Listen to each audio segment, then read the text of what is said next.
Naam, wananchi Yanga wameibuka na ushindi leo goli moja kwa bila kwenye mchezo mgumu dhidi ya Namungo, mechi ambayo pengine ni tofauti na watu wengi walivyotarajia ingekuwa, lakini moja bila, goli la Depu linakwenda kuipa Yanga alama 3.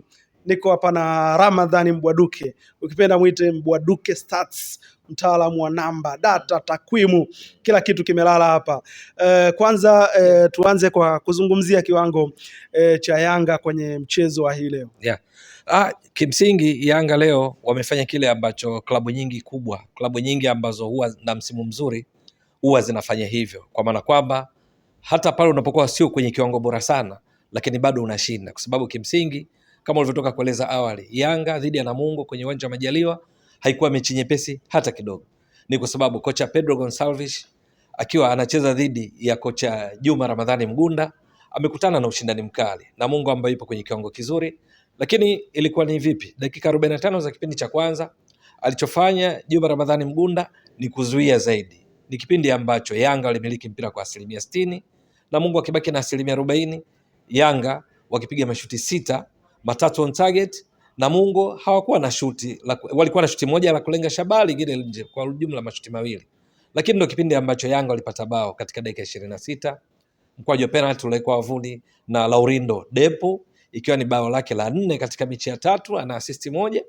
Mwisho wa siku ni bao hilo ndo lilodumu mpaka mwisho wa mchezo, kwa sababu kipindi cha pili Namungo ambao pengine na wao mwamuzi Abdalla Mwenye Mkuu angekuwa kwenye kiwango bora, wangeweza kupata mkwaju wa penalty. Kuna tukio ambalo kiungo wake nazungumzia Abdul Karim Kiswanya alivutwa kwenye jezi na mikono na Damaro kiungo, lakini pia Mohamed Hussein Shabalala ndani ya 18. Mwamuzi hakuona vizuri, pengine angekuwa na marejeo ya picha za video kama VAR au angeona vizuri kwa ukaribu zaidi, nao Namungo angepata mkwaju wa penalty, mechi ingekuwa ngumu zaidi. Hata hivyo kipindi cha pili Namungo ambao walirejea uwanjani wakiwa nyuma kwa bao 1-0 walionekana kuwa na utulivu zaidi, jambo ambalo pengine sifa zimwendee kocha Mgunda na wachezaji wake kwa ujumla, kwa sababu wanacheza dhidi ya Yanga, wako nyuma kwa bao 1-0, wako nyumbani, kuna shinikizo la mashabiki, lakini bado waliendelea kucheza vizuri. Tena kipindi cha pili walicheza vizuri zaidi, kwa sababu kipindi cha kwanza ilionekana wanazuia zaidi, kipindi cha pili walifunguka. Kufunguka kwao kuliwafanya Yanga nao wapunguze makali, kwa sababu walikuwa wanacheza nao kwa kuzingatia usalama, kiasi ya kwamba kuna kipindi mwalimu alifanya mabadiliko kadhaa aliyofanya kwenda wachezaji wenye asili ya kuzuia wengi zaidi. Walikuja kutoka, kwa mfano Okelo alikuja kuingia Shadrack Sakaboka, wakati beki wa kushoto yupo Mohamed Hussein Shabalala, ambaye baadaye mabadiliko yalikuja kuingiza pia Bakari Nondo Mwamnyeto, lakini akitoka Ibra Baka kama tunakumbuka vizuri.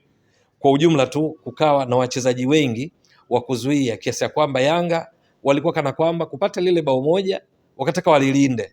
Hata hivyo kuelekea mwishoni, lau kama Hashim Manyanya miongoni mwa wachezaji waliokuja kuingia katika kipindi cha pili, mabadiliko aliyofanya kocha Mgunda, pengine angeweza kufunga bao, kwa sababu kuna tukio aliwapiga chenga vyema walinzi wa Yanga wa mwisho, akawa analikaribia lango, akapiga shuti kwa usahihi, goli lake la kushoto ukapita sentimita chache kutoka kwenye nguzo ya kushoto kwa golikipa Djigui Diarra, na hivyo kuifanya Yanga inusurike. Na hiyo ilikuwa tayari ishagota dakika 90 plus, yani dakika za nyongeza zile za mwamuzi Abdalla Mwenye Mkuu kufidia kutokana na matukio mbalimbali.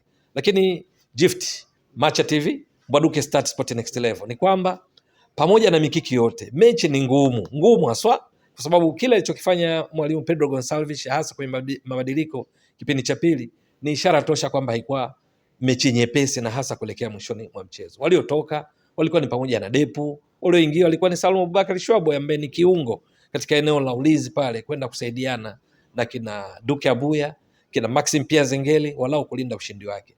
Ndio maana nikasema timu ambazo huwa na mafanikio katika michuano ambayo ni marathon mirefu ya ligi, wakati mwingine uhitaji kucheza sexy football, mpira mzuri sana, ili upate matokeo, na ndicho alichofanya Yanga, kwa sababu ushindi wa leo hii wa bao 1-0, mechi ngumu dhidi ya Namungo, umewafanya mwisho wa siku wameondoka na pointi 3 ambazo sasa wamefikisha pointi 25. Mechi ya 9 matarajio ni kwamba wangekuwa na pointi 27, lakini wana pointi 25, ambayo ukiweka katika ufanisi unagundua kwamba ni around 93% ya ufanisi, kwa sababu ya kupata pointi 25 kati ya pointi 27 kwa kuwa wameshashinda mechi 8 kati ya 9 walizocheza. Sare ni ile suluhu waliotoka dhidi ya Mbeya City kule jijini Mbeya.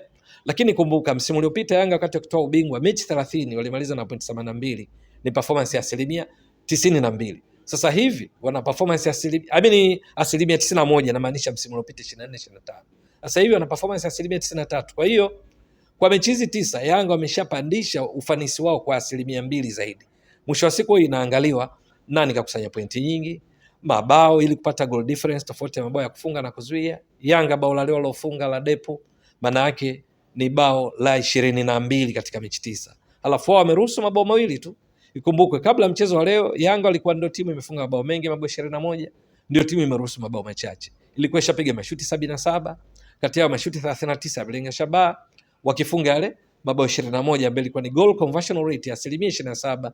Ndio timu yenye uwezo mkubwa zaidi wa kubadilisha nafasi kwa mabao kuliko timu zote kabla ya mechi yao dhidi ya Namungo. Kwa walipocheza leo dhidi ya Namungo, mechi ngumu, lakini bado wamefunga bao na hivyo kuwafanya sasa kwenye msimamo wa pili nyuma ya JKT Tanzania ambayo yenyewe imecheza mechi nyingi. Yanga amecheza mechi 9 tu. Kwa hiyo unaweza kusema ni mwenendo mzuri.